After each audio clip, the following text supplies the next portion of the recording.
Hello and welcome everyone to the Garage Cell Trail Circular Economy Made Simple Trail tutorial. My name is Barbara and I'm the General Manager of Garage Cell Trail and delighted to be here to welcome you all to this session.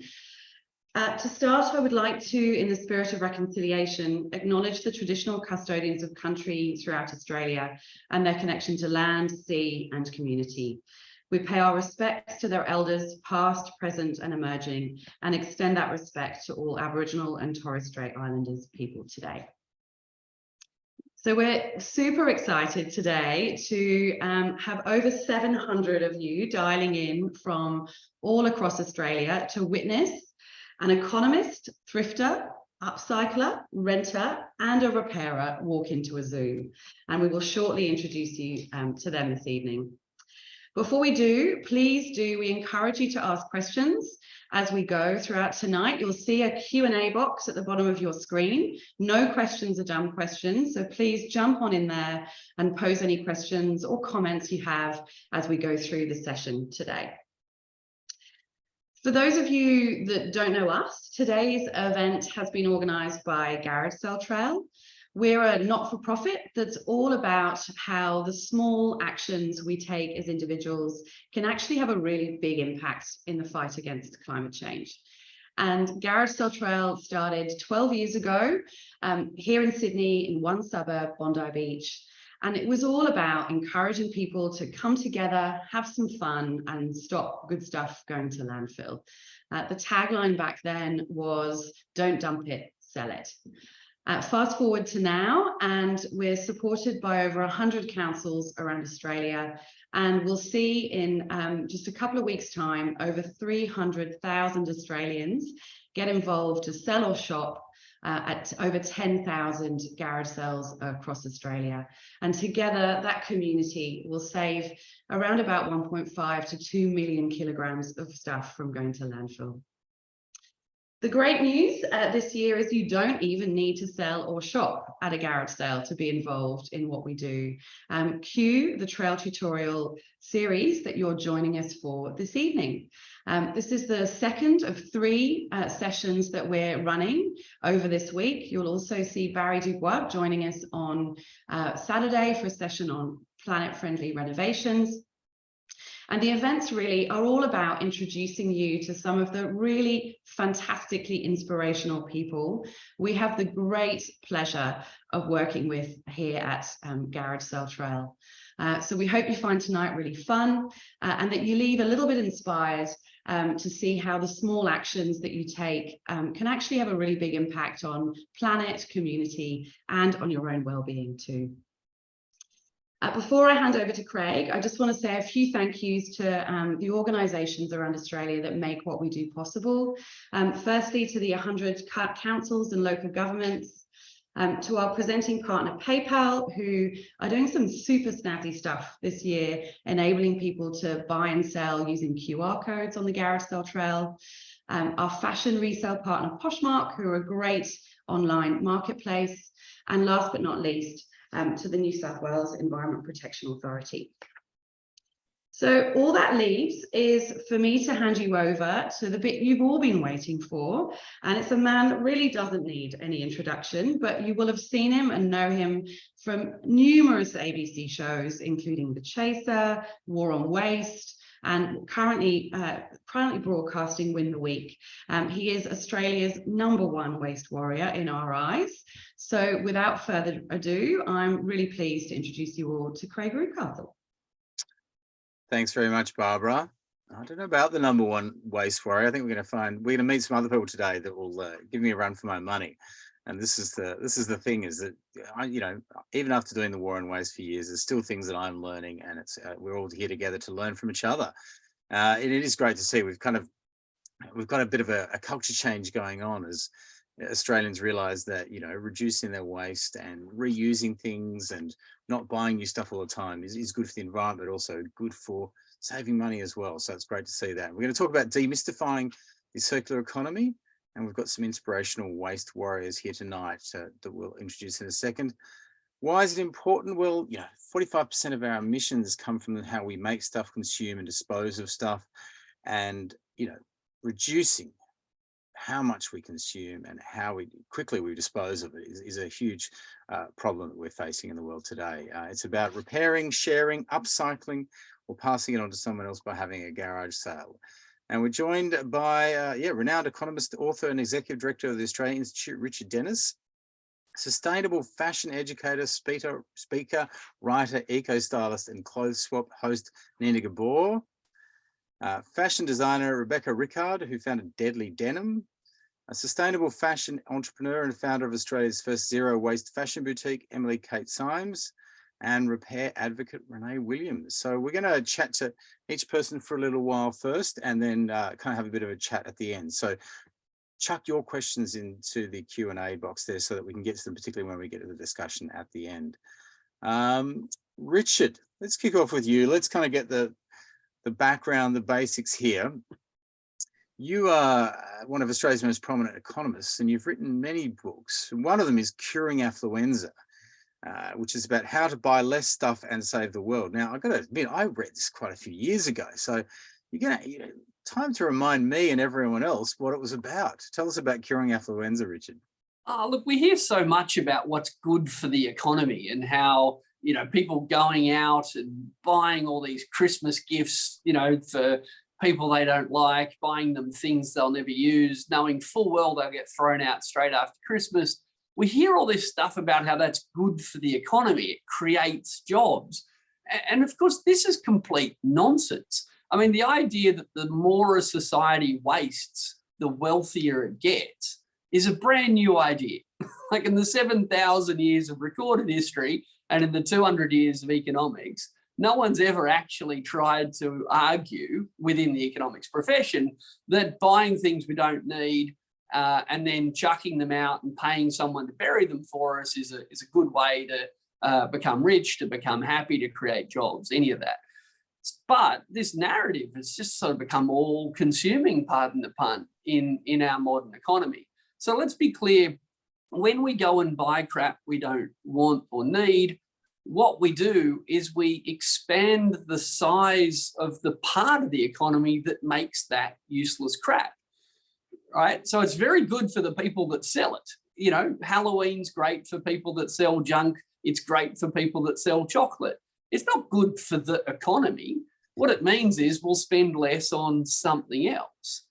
So, we've kind of got this narrative that spending money is good for the economy, when what we need to say is every time we spend money, it's good for the part of the economy we spend it on. And if as a society we spend more and more money on coffee, as we have in the last 20 years, then the part of the economy that sells coffee will grow. Or if we spend more and more money on dog grooming, as we have in the last 5 years, the part of the economy that grooms dogs will grow. But that's money we could spend on something else. So we kind of need to stop talking about the size of the economy all the time and start talking about the shape of the economy. And if instead of buying crap we didn't need, if instead we bought services, if instead we repaired things, if instead we went and bought trees and planted them in our backyards, whatever change we make in our spending pattern, if we all do that, just as far more people were now employed grooming dogs and selling coffee than work in the coal industry, if we all started getting stuff repaired, if we all started to do things for ourselves around the house using recycled materials, then those parts of the economy would grow and other parts would shrink. So yeah, we just, the book's about saying every time we buy something, we at a very small level change the shape of the economy. And if we all change our behavior, we'll radically change the shape of the economy. It's interesting you say there, Richard, about, if we use recycled content or we use something else, or we use that. I find so often I talk to people who are wanting to do the right thing, and they're like, the problem is I can't even, it's much more expensive to do the right thing. Is there a problem at the core of our economics? Because, you're the economist here. Is there a problem at the core of our economics that virgin materials cost less than recycled materials, that we are pushed so much more towards buying something new than, thrifting or getting something secondhand? Like, why is that the incentives of our economy at the moment? Yeah, look, it's a great question, and there's a lot in it. On the one hand, on the one hand, there's things like the people who chop down old growth forests and turn them into wood chips, they don't kind of pay for all the harm they do to the water, to the atmosphere, or to the species. The people that, you know, do all sorts of harm to the environment when they're making new stuff, our tax system and our regulation system don't capture that. That's a problem. But another entirely separate problem that is just as significant is new things that not many people do yet are always more expensive than old things that everyone does. So the only reason it's cheap to drive a car around is because we built roads and freeways for 100 years, right? The first cars were really expensive, just like the first electric cars were really expensive. And if we as a society didn't invest in all those roads, all those cars would be worthless. Remember when mobile phones first came in, everyone would be like, I'm on my mobile, I can't talk for long, I have to hang up, right? Well, now they're cheap and they're everywhere. So at the moment, there aren't many people who can professionally help you to repair stuff. There's not many of them around. There aren't economies of scale. There's not a habit of doing that. So finding them is a bit hard. Finding them's a bit inconvenient, just like finding good coffee used to be inconvenient. But if enough of us start to do it, then it gets cheaper, it becomes easier. So there's always this chicken and egg with change, and it's not just technological change where that applies, it's also cultural change.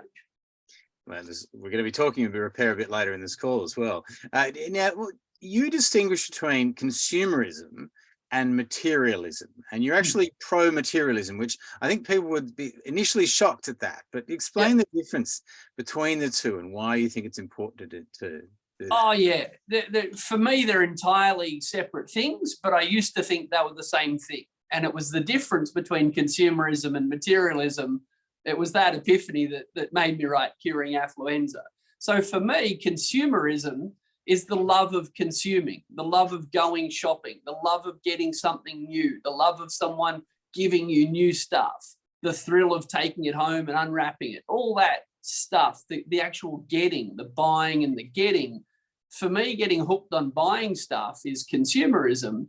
And for me, materialism is the exact opposite. Materialism is loving your objects. And if you love something and care for something, then you don't want to chuck it out and replace it. Like, to love something means you want to protect it, you want to care for it, you maintain it.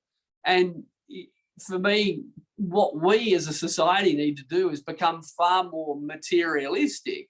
And that is, we need to think about the materials we buy. We need to plan when we're buying them. We need to look after them when we've got them. And then when we don't want them anymore, just like if you had a dog that you loved and you had to move overseas, hopefully you wouldn't just chuck your dog out on the street and hope someone finds it. Well, if you've got a kitchen table that doesn't suit your needs anymore, do you just stick it out on the verge, wait till it rains and then complain that no one wants a free table these days? Or do you, because you love your table and it has some meaning for you, that you put some effort into helping someone else find it and use it? So yeah, I think we have to learn to love the stuff we've got and to be very careful and think about, do I need new stuff? And if you think you need the stuff, great, love it, own it, be proud of it, talk about it, brag about it. Don't feel guilty that you love your bike or you love your books or even you love your car. But if you love your car, you wouldn't replace it in 2 years because a cuter model came along, would you? It's right. I think it's about that thing of getting value back into things, and it's hard if you're buying a $5 top from a fast fashion place to really have a lot of value and attachment to that kind of thing. So, I think you either get it by something that's been with you for a long time, or even the thrill of the chase. That's part of thrifting as well, which I think we'll get to and talk a little bit about later. But okay, thank you so much, Richard. Okay, we're gonna come back to you later on, but I think that gives a solid foundation for us to look at the kind of problem that we're seeing here and see how we can go there. So now I want to talk to Rebecca Rickard first, or introduce Rebecca Rickard. And Rebecca, you founded a fashion label called Deadly Denim in 2018. You've since gone to kind of fashion collections in New York and Paris and that kind of thing. How'd you get started? And tell us what Deadly Denim is. Thanks, Richard. Can you actually see me, sorry? Yes, we can. Okay, great. Kind of, a little bit. Yeah, so the label launched in 2018, and it started off with the concept of I'd always been a thrifter and an op shopper, and I had seen some people doing some pretty good stuff with artwork on the back of denim jackets, and just had the idea of putting Aboriginal artwork and recycled denim jacket panels together.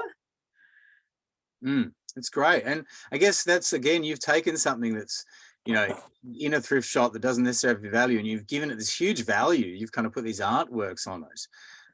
It's amazing how much, I guess it's kind of the very core of upcycling, isn't it, what you're doing? Oh, absolutely. And I think since probably 2 years into the label, started doing workshops in community and with different organisations, and I really felt that extra bit of value when people bring their own jacket from their cupboard, bring their textiles along, and, you know, we can be together, sew together, talk about the artwork, the artists. Small things might come up about, yeah, just different things, different topics. Could be cultural, could be sustainability. That's great. So you're saying you have in a workshop, you can kind of bring your own denim jacket, Yeah. and provide the artwork, and then you can put it onto your own jacket and do that whole process to you. Exactly. So I take all the textiles, which I've got some Indigenous artists that I collaborate with, and that's been digitally printed from artwork. And I also purchase some screen printed designs from art centres. So I take a collection of the textiles, sewing machines, everything that you need to sew. And the actual, the way that I started it as a real beginner sewer, I've just kept it. So I've had youth groups with 20 children, and they've all been able to make their own jacket in a 3-hour time frame. Wow, great. So it's really, what I'm getting at is it's really easy for beginners, people who haven't sewn before. Yeah, that's great. Okay, it's at my level. I'm enjoying this. Me But they too. look amazing, as you said. Like these ended up on these kind of fashions, yeah, you know, on catwalks and that kind of thing. I love the fact that you're keeping it at the community level as well. That's right. I would never have guessed that when I first started. I had a friend that invited me to a fashion week, early days, who also has a label, and just got a kick out of seeing op shop dresses that we'd sort of reworked with the artwork and sewing. It was a real buzz to see recycled, all from my local op shops on the runways. It was really great. It's great. It's great. The op shops must love you. Yes, they do. Great. Okay. Thanks so much, Rebecca. I also want to bring in now, meet Renee Williams. Renee, you run a repair business. We talked about repair earlier. You run a repair business teaching people how to mend their clothes. How did you get started, and how does it work? Well, I'm fortunate that I've always been a sewer, but repairing came later for me. In 2016, I, with my family, was fortunate enough to go on an expat assignment to northern China. And I hadn't really thought about the fact before I went there that once I was there, although there were huge, gigantic shopping malls, there wasn't really much there that would fit me or suit me. So what I had taken with me for that year was what I had. And so that was the time that I thought, right, I've got a needle and I've got a thread, and I'm going to have to make these clothes last. And so I've really fell down a rabbit hole and have just completely fallen in love with hand sewing and hand repairing, adding personality and your own sort of stamp on things, adding a bit of color and a bit of fun, not trying to take it too seriously, and just showing people how with just a needle and thread you really can do a lot of repairs quite easily.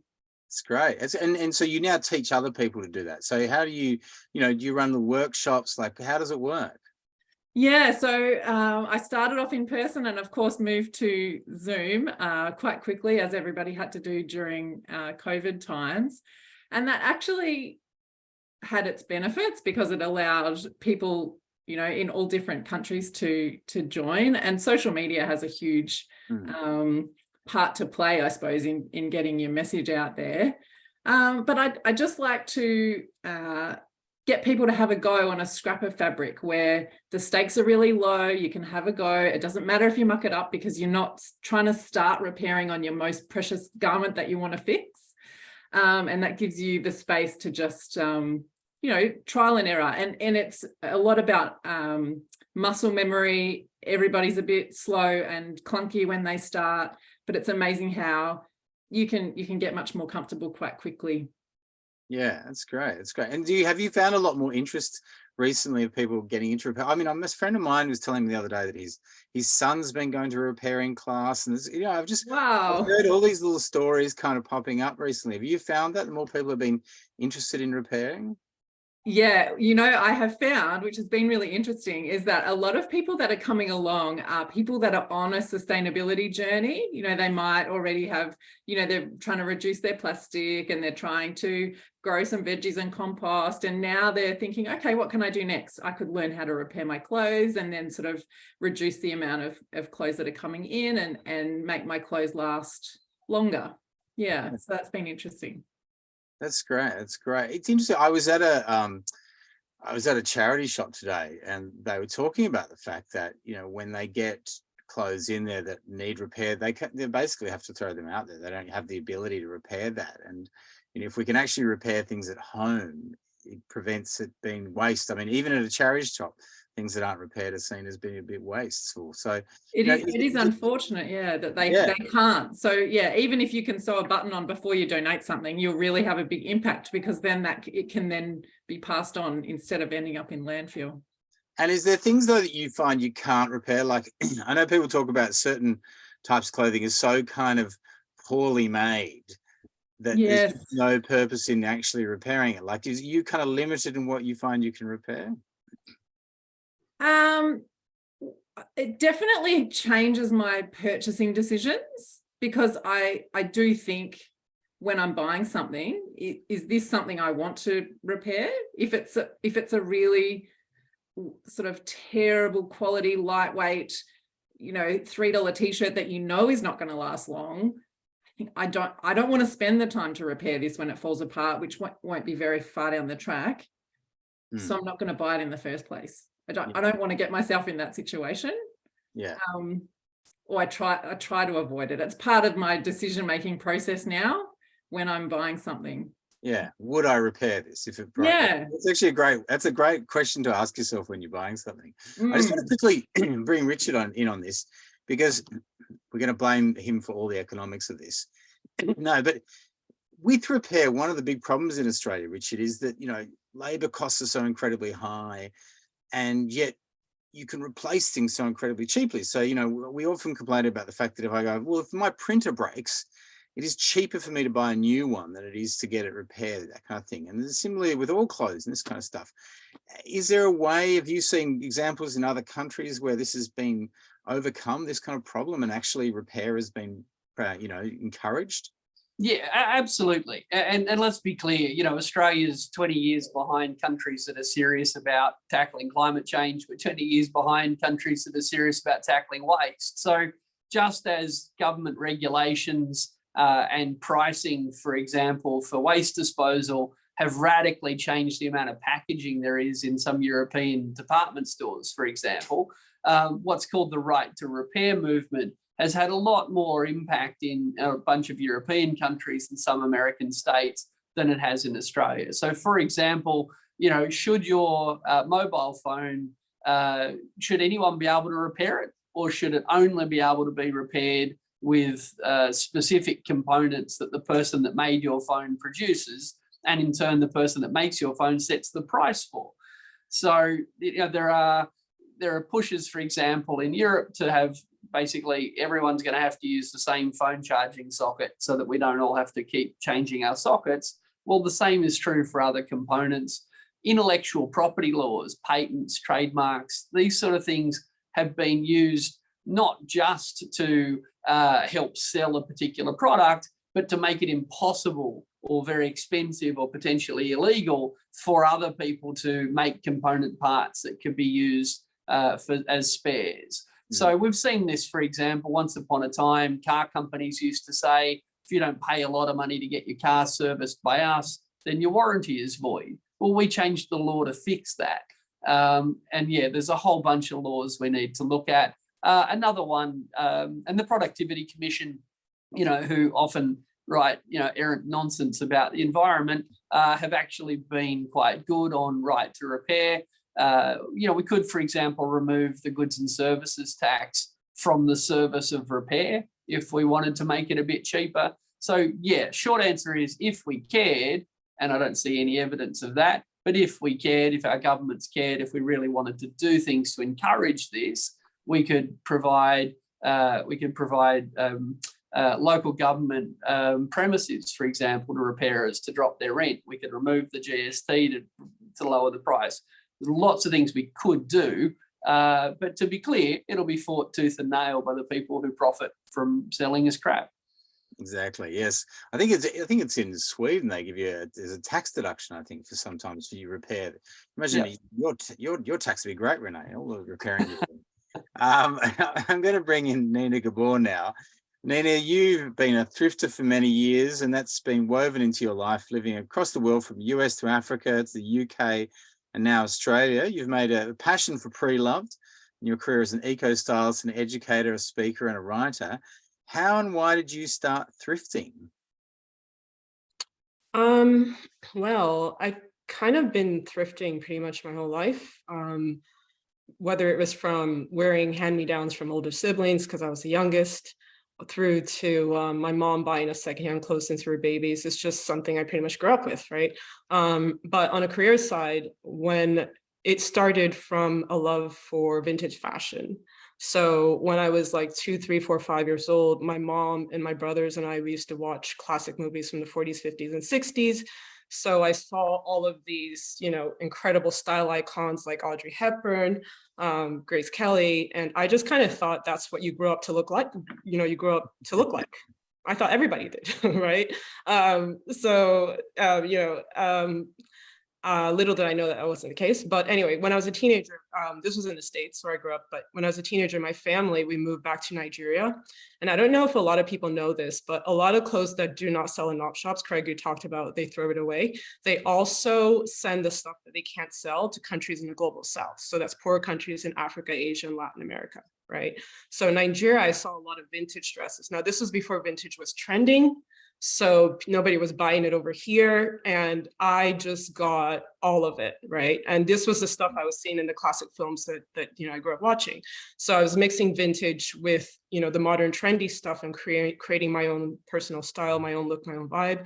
I've always hated following fashion trends, so it allowed me to be unique. It allowed me to play dress up and express different parts of myself.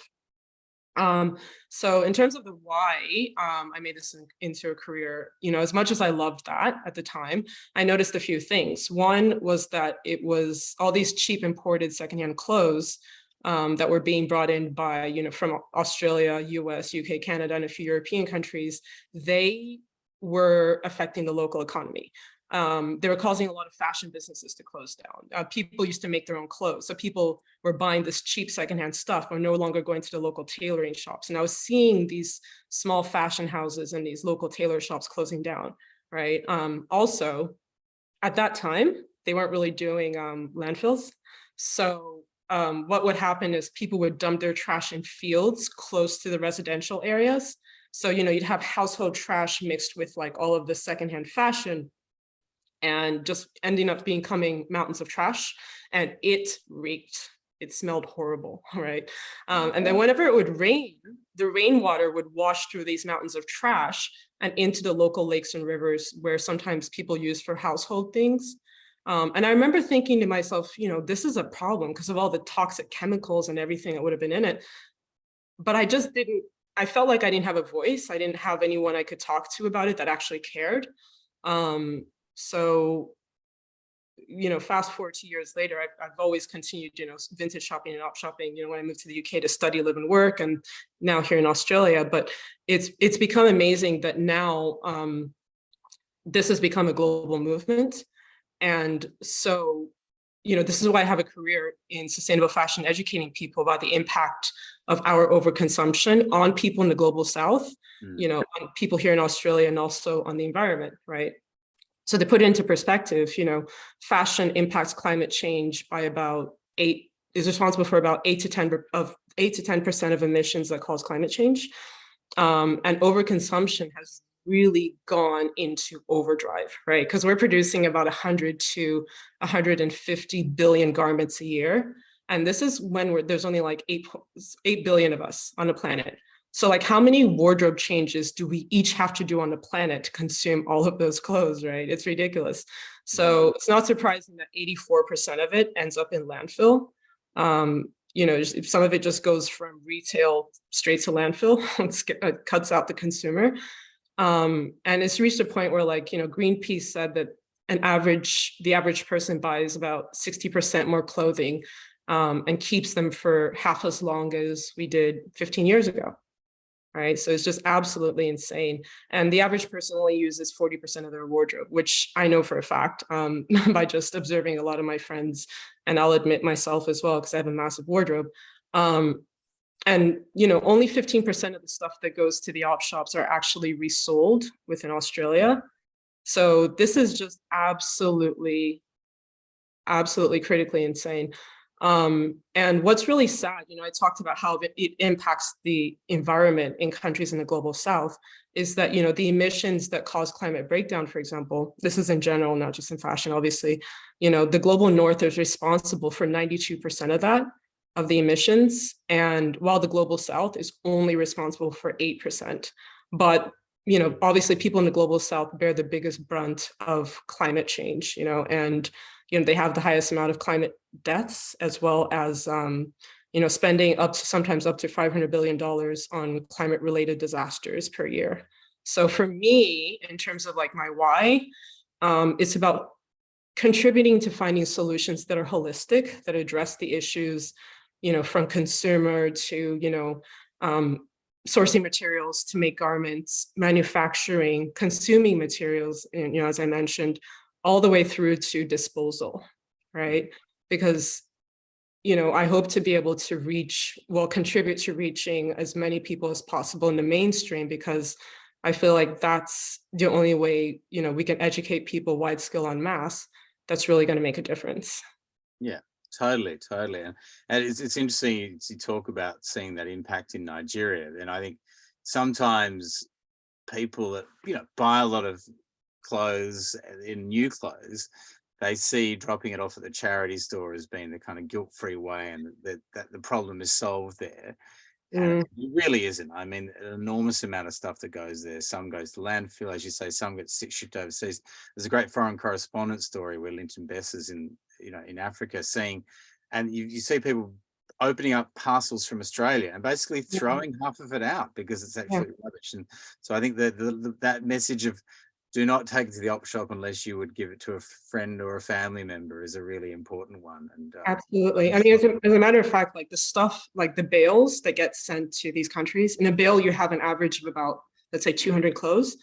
Only sometimes less than 10 of that, probably about 7 or 8 pieces out of the 200 are actually resellable, are actually saleable. So it's, and they have no choice. They pay a lot of money for these bales. They have no choice what comes in. It's just luck of the draw. Yeah. So all of that just ends up filling up the landfills in those countries, polluting the oceans, and filling up the beaches pretty much, and the streets.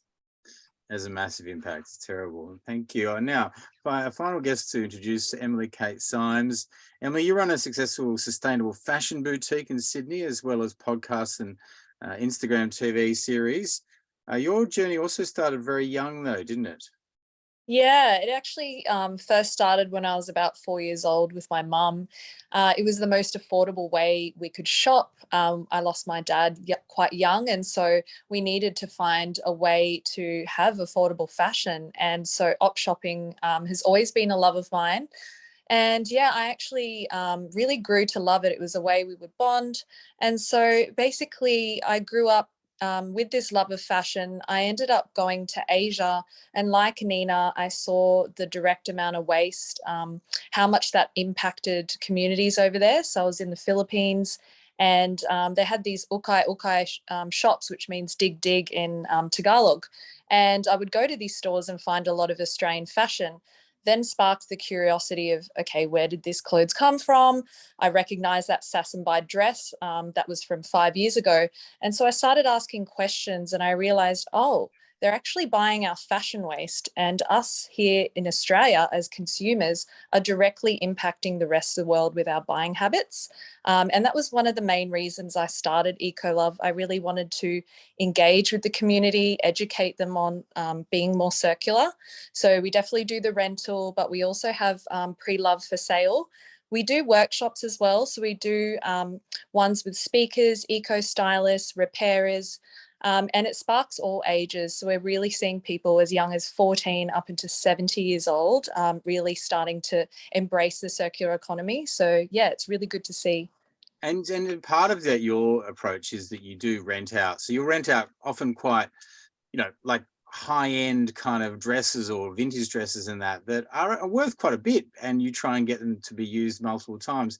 Is that catching on? I mean, you've got formals coming up, you've got the end of the year of those. Are you kind of booming at this time? Are people kind of now getting to rent their dresses rather than purchasing?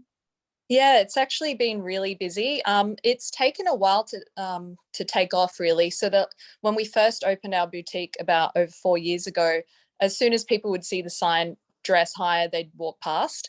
They were only interested in reselling, but now that stigma is slowly shifting, and I think a lot more people are embracing dress rental. We're seeing, students coming in for their formals, renting, a 1940s gown.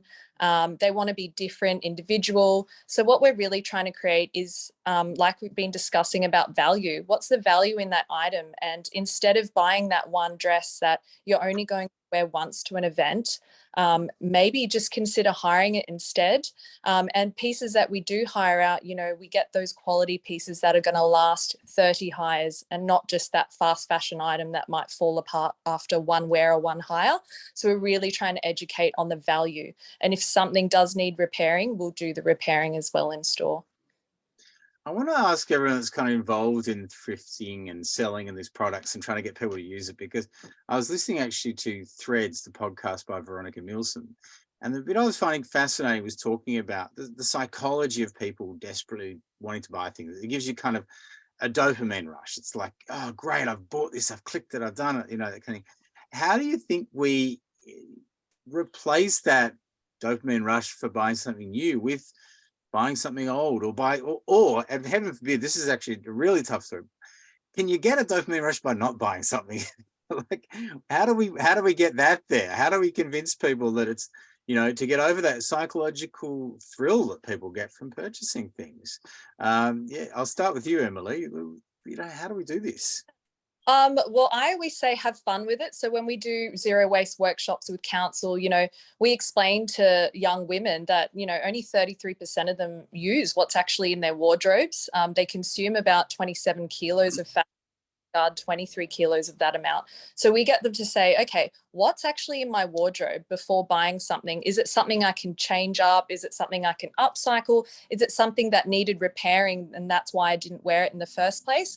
So we're actually educating them on reusing, upcycling, re-wearing. So there's this trend on Instagram called 30 wears. So you could have that same dress and wear it 30 times, but wear it in different ways. Add a blazer, style it differently, maybe wear a top over it and so only use part of it as a skirt. So there's so many ways to get inventive, and I think that's the real fun of it. And I think that actually is a good dopamine hit too. It's like, oh wow, I actually didn't know I had that in me to be that creative.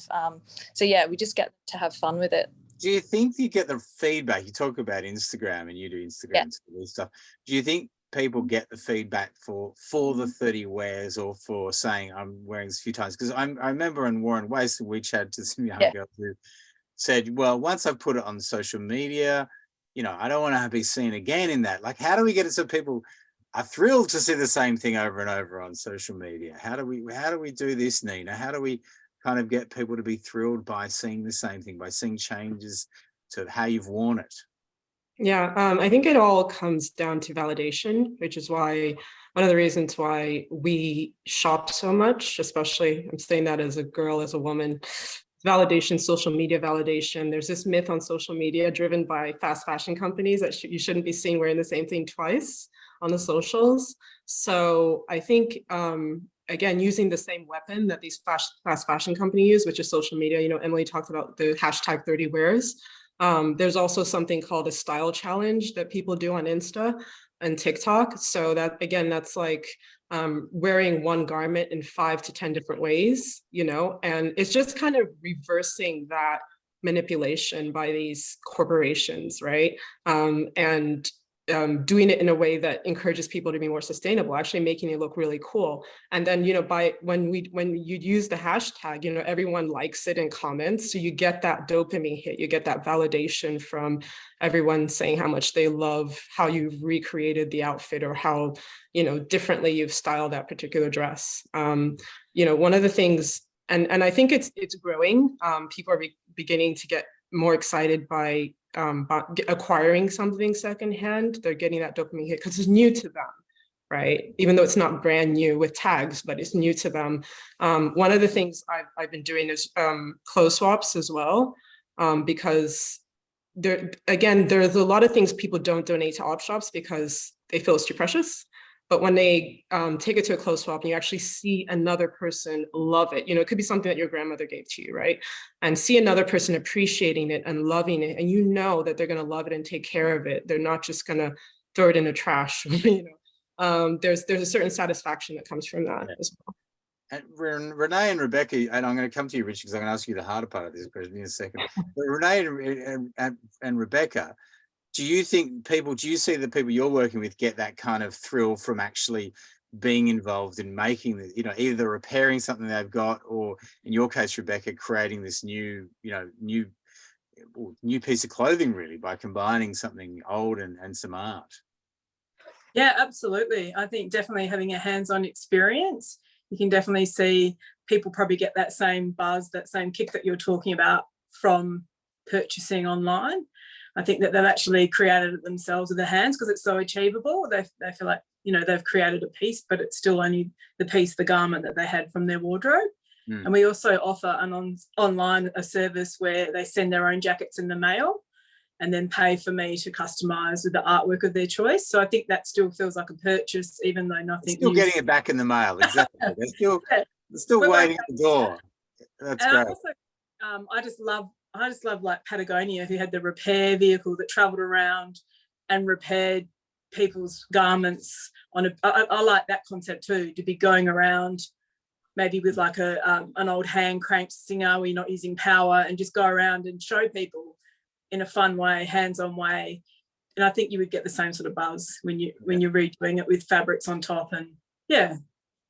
And Renee, do you see that? Do you see people kind of getting a thrill out of what they're doing when they learn to repair? And absolutely, and I think even it's quite common that people would have one or, you know, a few really special garments in their wardrobe, and that can be the impetus to get into repair, because the thing you really love and fits you well needs repair.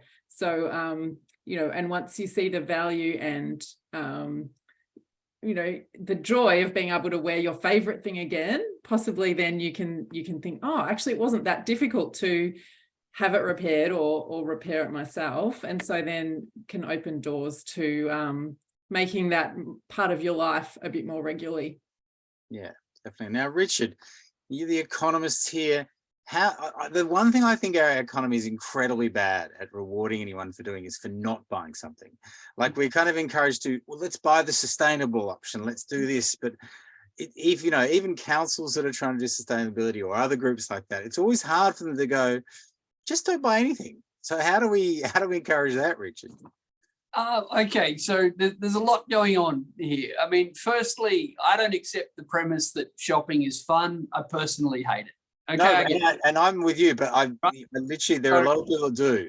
Oh, no, I'm not, you know, I'm not saying everyone should be like me. I'm just saying some people like me get anxious at the thought of going into a shop. So there's sort of fact one. It's okay to love going. It's okay, but let's not pretend that's what everyone feels. Yeah. So step one, not everyone does. Step two, this is new. The idea of recreational shopping is new. It's new. And of the 7-8 billion people on the planet, let's say 10% of them can afford this version of fun. Yeah. All right. So it's brand, not everyone thinks it's fun. No one's 100 years ago, no one had heard of this. Even today, the vast majority of humans don't get their fun, don't get their identity, don't get their thrill from this. But what all humans in all civilizations do is engage in gift giving, right? There's actually, you know, ask an anthropologist, not an economist, but all societies have gift exchange as being central for both bonding and emotional health. And that's what recreational shopping really is. It's no accident they wrap this stuff up and put a bow around it and hand it to you so beautifully. And especially since credit cards were invented, we can conceal from ourselves that we just bought that feeling, right? We went to a shop to pay someone to give us a present. So that's why I think it's really interesting to talk about, for example, clothes swaps, because people do get that same sense of joy, right? Because there's still the gift exchange going on. So that's why I talk about materialism, loving your things, being good. I don't hate my life, walk around feeling guilty all the time, thinking must not be tempted by the shops. I just don't want to go in. Like, my life's simple. I don't want to go in. Doesn't mean I don't want to have fun. Doesn't mean I don't want gift exchange. Doesn't mean that I don't want to be excited and feel happy. But like 90% of other humans on the planet, I don't get my happiness in that form. Now, one last thing that we have to understand is the entire ABC budget for everything, from news to play school, everything's $1 billion a year. The big banks alone spend more than that advertising, you know, come and borrow money from us. The dominant form of communication in our culture is advertising. So I don't watch much advertising. I'm not bragging, that's just me. I don't watch much TV. I don't consume a lot of ads. But most humans, the dominant communication they consume is someone telling them, buy this, you'll be happy, buy this, you'll be happy, buy this, you'll be happy. Well, you do that to people for decades, and guess what you convince people of? That it's there. So this is a cultural phenomenon. And people do want to feel good, and they do want to engage with other people, and they do want a dopamine hit when someone gives them a present. And that's all fine, and that's all legit. We don't have to wear hair shirts and hate our lives to deal with this, but we have to see what's going on. And people make a lot of money, enormous amounts of money, and do enormous harm to the environment by making us think the only way to feel happy is to go and buy some stuff. Yeah, it's true. I feel like you need to put a lot of money into actually promoting thrifting and reuse and avoiding as actual, you know, kind of actual advertising campaign. That's what's part of what's needed. Or ban a lot of ads. Change our society back the way it used to look. Well, given they didn't even ban gambling ads today, I think we're not going to probably get a short-term win on that right now. We've got a question from Kylie. What is holding back the right to repair movement in Australia? So we probably partly answered that a little bit there, but does anyone would like to answer that? What's holding back the right to repair movement in Australia? Renee, do you want to take that one, or Richard, do you have a view on that? There is a lot of work being done behind the scenes, and I know that there's a lot of international liaison with taking notice of what's happening in right to repair overseas and seeing what can happen in Australia. So yeah, I mean, obviously it has to fit our context, and it has to fit the legislation we have. Brands will fight it. We've had success with motor vehicles, and I know that I think consumer electronics are sort of, you know, in the line of sight of something that we should be able to repair. Felicity also asked, what about we offer a subsidy or tax incentive to businesses and the consumers who choose to repair clothes or furniture, or etc. And I guess, Richard, it comes back to, we said that some countries that is done, you know, there is actually an encouragement to do that. Yeah, look, you know, subsidies work. We subsidise private schools and private health insurance to encourage people to go to private schools and have private health insurance. We subsidise fossil fuel mines because we want more fossil fuel mines. If we subsidised repair, we'd have more repair. This is unarguable. Democracy is about agreeing what we want, and politics is about, you know, turning some of those things into actions. Subsidies work, regulations work. and the people that are profiting from the status quo will fight tooth and nail to protect it. But yeah, we know how to fix it. We know what the toolbox looks like. But yeah, at the moment, there's not nearly enough awareness or drive to get the change that would work. Yeah. A question from Jess for Nina. Where do you see Australia sitting in terms of consumption and fast fashion globally? Are we at an extreme or over the top level or okay? Oh, you're on mute. It's a mute button. Okay, so in Australia, we're on the extreme side. So as small as we are, 25 million people, we are per capita the second most wasteful country in the world after the United States. So that's where we sit. Yeah. Incredibly wasteful. Sorry, what was the other part of the question? Yeah, that was it. Was where do we sit in terms of our consumption of fast food? Are we over fast fashion? Are we over the top? And I think your answer is, if we're number 2 in the world, yeah, we're very over the top. Which is an achievement on the wrong side.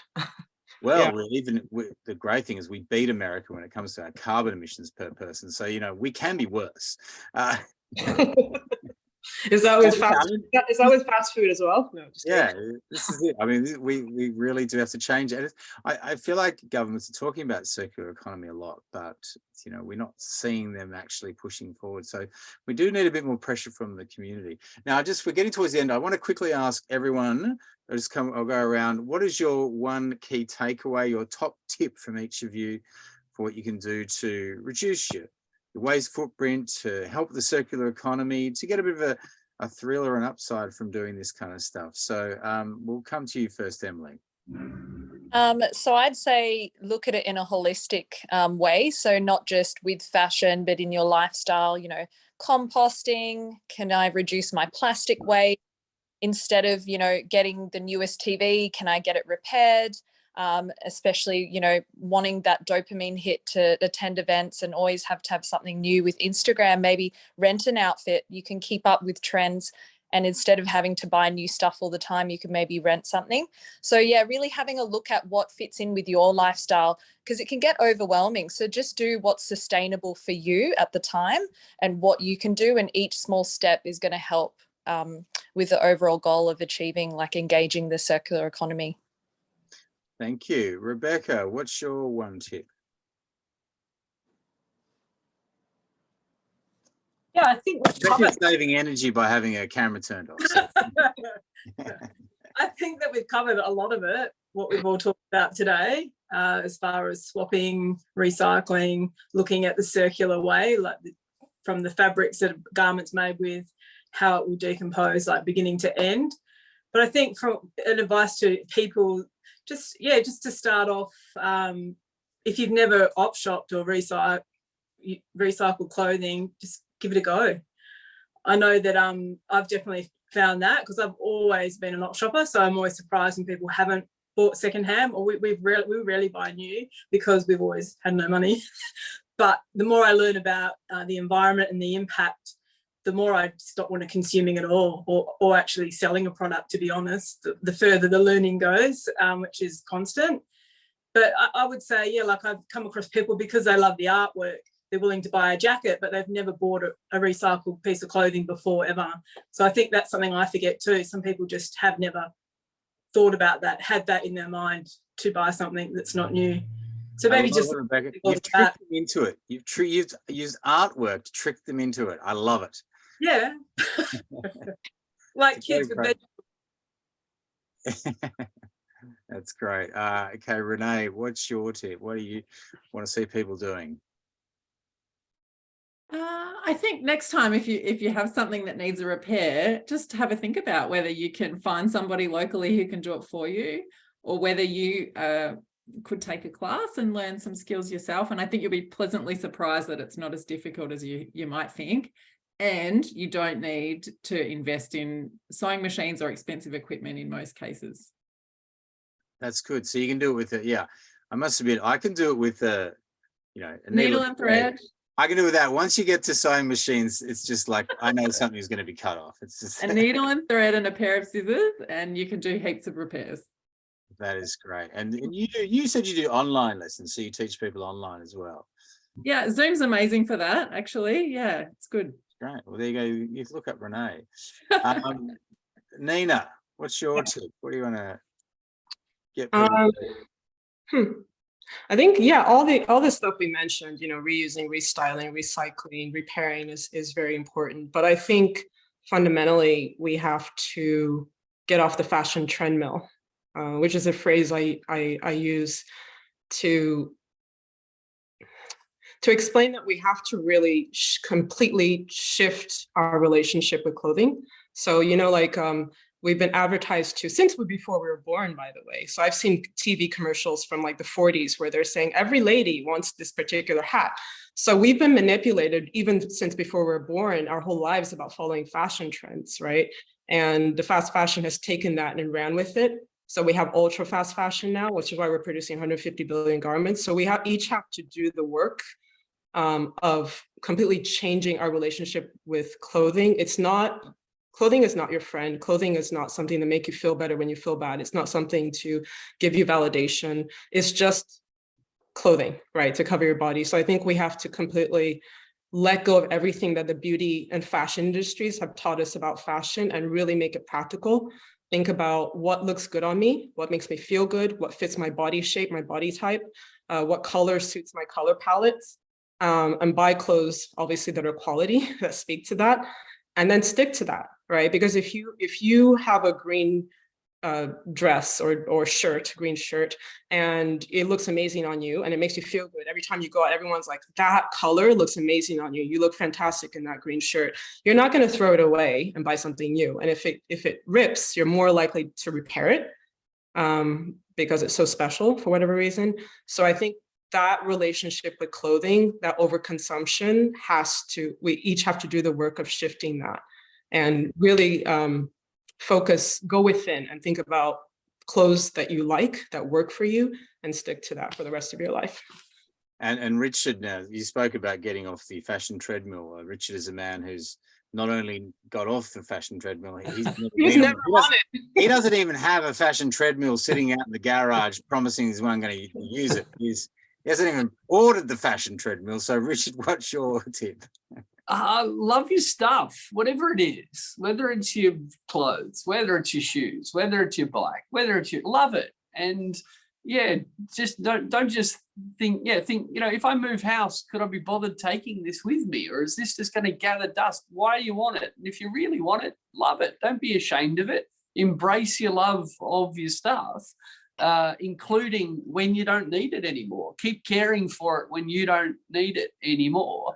I guess there's a common theme I see through a lot of what's been said tonight, and that is, actually you can connect with other people through these things. So go op shopping, take a friend, do a repair class, do it with another person, right? Because that's actually what the shops are trying to sell you. They're trying to sell you a sense of satisfaction, a sense of self.